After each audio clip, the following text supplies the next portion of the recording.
Looks like it still works. As long as it's recording, I suppose I might as well say something.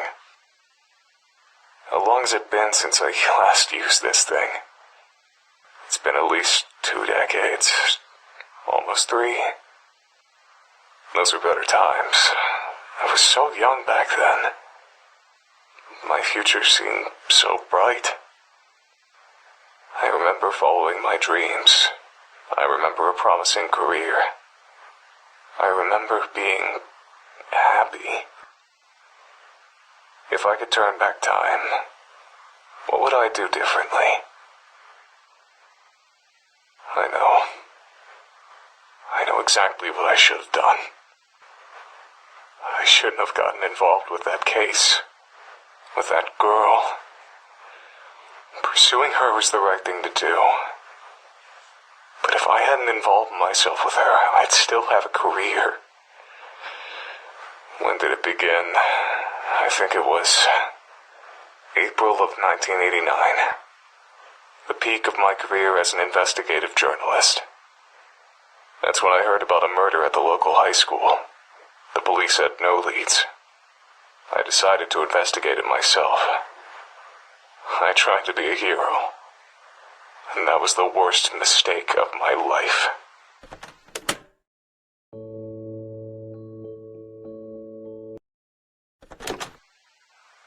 The school's faculty didn't let me conduct an investigation on school grounds.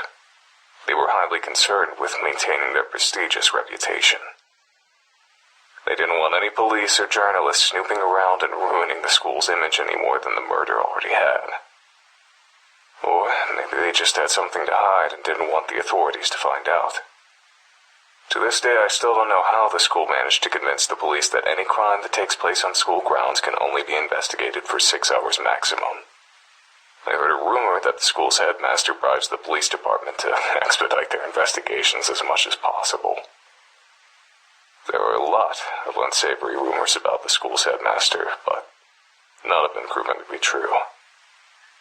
Because I couldn't work around the school, I used to gather information by interviewing students outside of the school gate when they entered or left the school. It was at this point in time that I noticed a peculiar girl who was quite obviously stalking one of her seniors. I decided to keep my eye on her, and before long, I began to observe some disturbing behavior from her.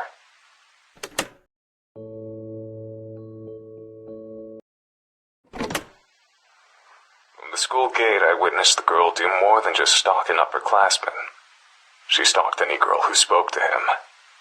Through student interviews, I kept tabs on what happened to those girls. They became the victims of bullying, were expelled, and in some cases, stopped coming to school. I frequently saw the girl running with a mop and a bucket, as though she always had some sort of mess to clean up. That girl was using manipulation, intimidation, and sometimes even violence to sabotage the boy's love life. If she wasn't above that kind of behavior, the possibility of murder didn't seem too far off. I didn't want to believe that a schoolgirl would actually commit murder just to keep a boy single, but the evidence was staring me straight in the face. That's when I learned a crucial piece of information. The girl who was murdered at the beginning of the school year had a crush on the same boy that was being stalked. The final piece of the puzzle had fallen into place. I knew that I had found the culprit. I went to the police with my findings. Took a lot of talking, but I was eventually able to convince them to take the girl into custody.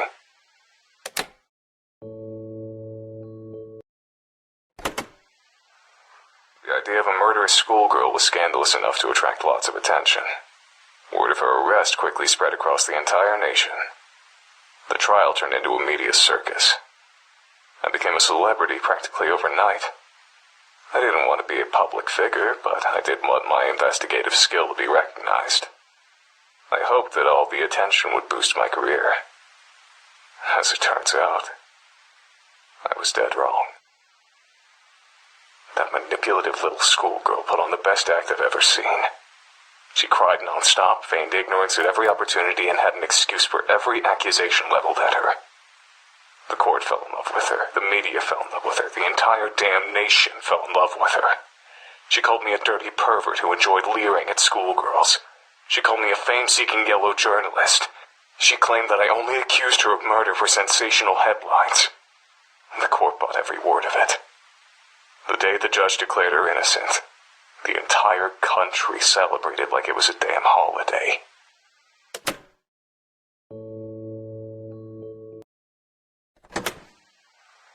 From that day forward, I was a national disgrace.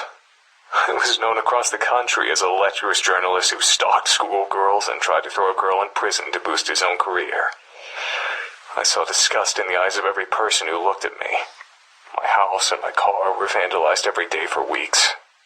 Needless to say, I was never able to work as a journalist again. The police department that arrested the girl was also the subject of national criticism. They were accused of being incompetent fools who would arrest anyone without sufficient evidence. Ever since then, the police in that town have been extremely lenient in an attempt to repair their reputation, and don't want to go anywhere near the local high school except for extremely brief periods of time. But the worst part of the entire experience didn't come from the media or the public. Immediately after the trial, I tried to escape the press by hiding in an alley behind the courthouse. Only one person found me there. It wasn't a journalist or a reporter. It was the girl that had just been declared innocent. I'll never forget her face that day. She was smiling, but her eyes were blank, empty, soulless, like a doll's eyes. She looked like she didn't have a single ounce of humanity in her entire body.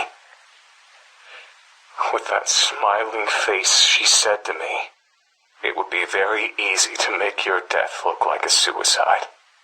Don't ever cross me again." She turned around and left without another word.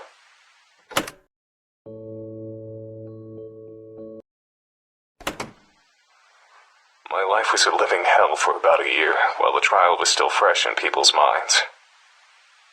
Eventually, the hatred subsided, but it never truly died. There was always someone who recognized me, no matter how much I tried to change my appearance.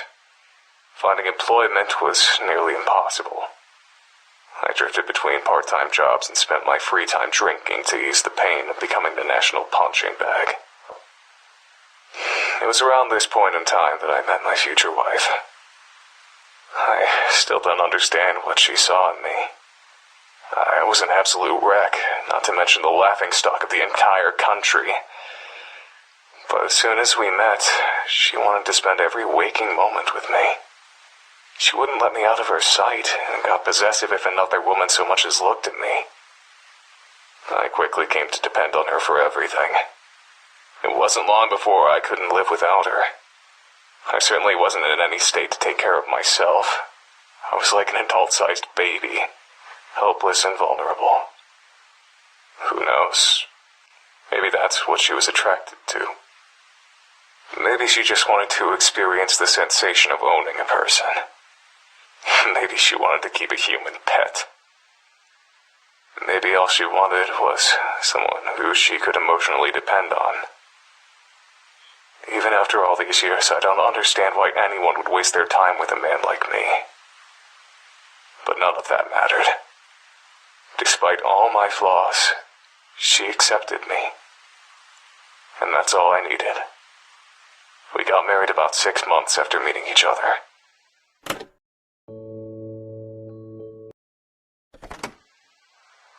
My wife died while giving birth to our only child. I still don't know how I possibly found the strength to keep going after I lost her. I was completely dependent on her for absolutely everything. I could barely take care of myself, much less a baby. Somehow, I managed to make it through those years. But even after all this time, I'm still a deadbeat drunk who can't hold down a job.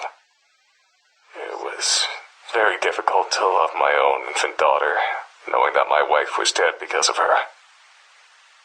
I'm pretty sure I was a horrible father. She practically had to raise herself. I never tried to spend much time with her, or learn about her interests. Even now, I don't think I know very much about her. I don't even know what kind of person she's turned into. I don't even know what her everyday life is like. I know that she spends all of her time on her computer. She bought it herself. She seems to have a lot of money for someone her age. I'm afraid to ask where it comes from. Sometimes she comes home with blood on her clothing. I can't tell if it's her blood or someone else's blood. I try to stay out of her business. It's partially out of respect for her privacy, but it's mostly out of fear.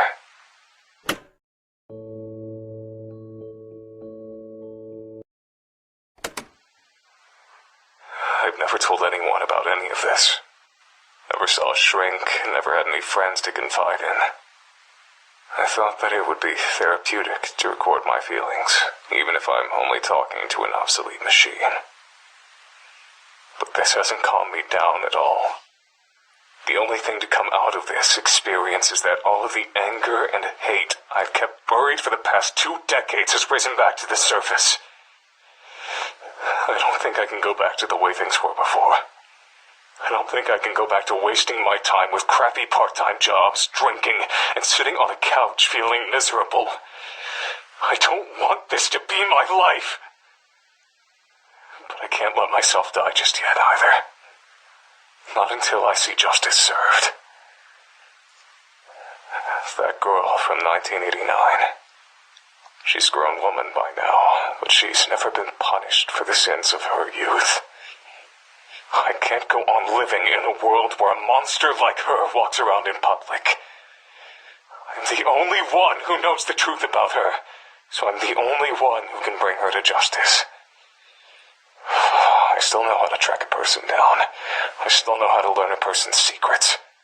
I still know how to dig up the truth. For the first time in decades, I feel like I have a purpose. I feel like I know what to do with my life. I'm going to deliver justice to that murderer. I'm going to die trying.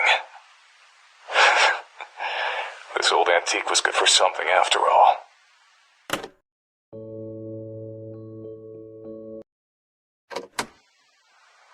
I found her. It wasn't hard. She never even moved out of her hometown. I've been following her around town for the past week. It's not that hard to follow someone without being spotted if you know the right tricks. The only difficult part is looking at her without being consumed with disgust. Thinking about what she got away with. Thinking about what she's responsible for. It almost makes me go blind with rage. This whole week, I felt like something was wrong. Yesterday, I realized what it was. I'm surprised it took me so long to figure it out. She suddenly changed directions while walking, or linger in one place for seemingly no reason. I recognize that behavior. It's my own behavior. I know what she's doing. She's stalking someone. It didn't take me long to figure out who her prey was. A young woman just out of high school. I don't know what she's done wrong, but she's clearly marked for death. She'll be dead within a week if I don't do something. I want to warn her that a killer is stalking her, but I can't repeat the mistakes of the past. In order to convict this monster and send her to prison, I need firm evidence that she's a murderer. If I save this young woman's life, I won't have any evidence. I have to let her die. And I have to be there when it happens, filming her murder. It's the only way to get the evidence I need. The only way to make sure that justice is served. But, is this really justice? Letting a woman die? If I don't get this monster arrested, then there will only be more victims in the future. So, letting her commit murder one last time is the right thing to do. Isn't it? I'm a fool. I'm a goddamned fool. I got sloppy. She caught me. I followed her into an alley, lost her in the shadows. Then I heard her voice from behind me. Long time no see, Mr. Journalist. I turned around and saw her just inches away from me. She was smiling. I recognized that smile. It was the exact same smile she wore when she threatened my life in 1989. I didn't know what to do. I just turned and ran. I've broken a truce that lasted almost 3 decades. She knows I was after her. There's no way she'll let me live. I'm doomed. I can't go to the police. I'll sound like a babbling lunatic without evidence, and right now I don't have any. Even if they do listen to me and investigate her, they won't find anything.